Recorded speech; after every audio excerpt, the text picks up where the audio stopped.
Okay, example 4 here, we're going to practice converting degrees to radians. They want us to rewrite negative 100 degrees as a radian.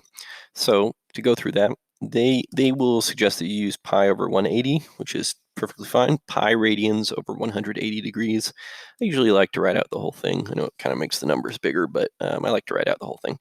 So I do 2 pi radians over 360 degrees. These two things are equivalent, so we're just multiplying by 1. We will cancel out degrees when we do this.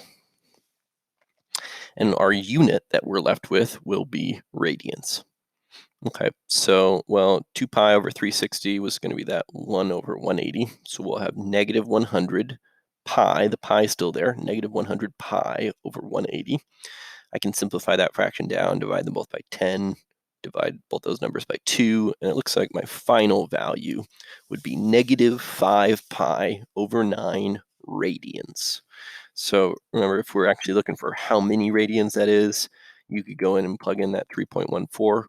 But generally, what we are, and maybe that would be a good thing to do, to just sort of imagine like what kind of angle that would look like. So for example, if I plugged in a 3 here, I would have roughly 15.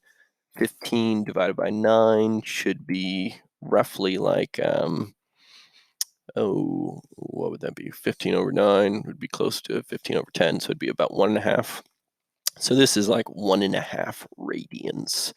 But we don't do it that way. We don't find the exact amount. We keep it as a fraction. That's kind of the way that we always do radians, is we keep them in the fraction form so that they are exactly written down. Okay, and that would be it for converting between degrees and radians. We just need to use that fraction where degrees is on the bottom, so we cancel it out.